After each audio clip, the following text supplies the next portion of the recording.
కంటి రెప్పలంచున మనస్సు నిండి పొంగిన ఓ నీటి బిందువే కదా నువ్వెతుకుతున్న సంపద. ఒక్కొక్క జ్ఞాపకానికి 100 ఏళ్ల ఆయువుందిగా, ఇంకెన్ని ముందు వేచనో అవన్నీ వెతుకుతూ పదా.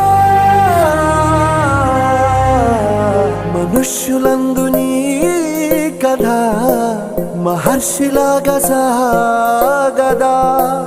మనుష్యులందు నీ కథ మహర్షిలాగా సాగదా.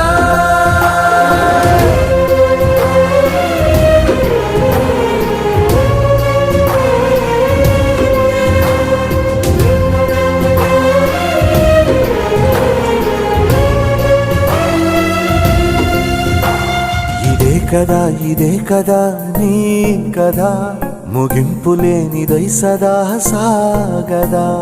ఇదే కదా